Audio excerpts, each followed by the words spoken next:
बहुत समय पहले की बात है। उत्तर भारत के एक छोटे से गांव सत्यपुरा में अर्जुन नाम का एक धार्मिक और सत्यप्रिय बालक रहता था। बचपन से ही वो मंदिर जाना, संतों की सेवा करना और भगवद गीता के श्लोक सुनना पसंद करता था। एक दिन गांव में एक धूर्त तांत्रिक काली भैरव आता है, जो लोगों को झूठे वादों से बहकाकर अपने वश में कर लेता है।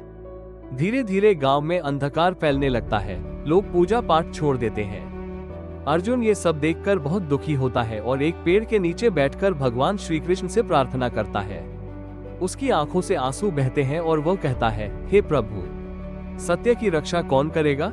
उसी रात अर्जुन को स्वप्न में भगवान श्री कृष्ण दर्शन देते हैं। वे कहते हैं, बेटा अर्जुन, तू मेरा भक्त है।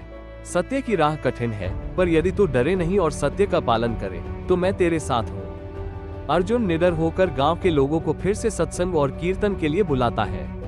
वो बच्चों को धार्मिक कहानियां सुनाता है और बड़ों को प्रेम पूर्वक समझाता है। काली भैरव अर्जुन को रोकने के लिए डरावनी घटनाएं करने लगता है। कभी गांव में सूखा ला देता है, कभी भूत प्रेत का डर फैलाता है, लेकिन अर्जुन श्री कृष्ण का नाम लेकर सबको धैर्य दिलाता है। एक दिन जब गांव का कुआं सूख जाता है, अर्जुन सबको इकट्ठा करके भजन करता है। अचानक बारिश होने लगती है और कुआं भर जाता है। गांव वाले अर्जुन की आस्था से प्रभावित हो जाते हैं। काली भैरव अब स्वयं सामने आता है और अर्जुन को चुनौती देता है कि अगर वह अपनी शक्ति से गांव को बचा पाए तो वह चला जाएगा। अर्जुन पूरे गांव को श्री कृष्ण का यज्ञ करने को कहता है। यज्ञ के दौरान काली भैरव कई तंत्रों से यज्ञ को विफल करने का प्रयास करता है। यज्ञ की पूर्णाहुति पर श्री कृष्ण स्वयं प्रकट होते हैं। उनके तेज से काली भैरव की सारी शक्तियां नष्ट हो जाती हैं। श्री कृष्ण कहते हैं, जहां धर्म है वहां मैं हूँ। काली भैरव हार कर वहां से चला जाता है। गांव वाले फिर से मंदिर जाने लगते हैं, सत्संग होते हैं और सत्य की शक्ति में उनका विश्वास दृढ़ हो जाता है।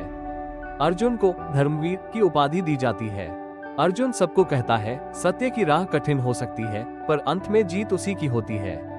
हमें ईश्वर में विश्वास और धर्म में श्रद्धा रखनी चाहिए। कालांतर में कई वर्षों बाद सत्यपुरा एक आदर्श गांव बन जाता है, जहां हर व्यक्ति सत्संग करता है, सेवा करता है और धर्म का पालन करता है। अर्जुन की कथा पीढ़ी दर पीढ़ी सुनाई जाती है।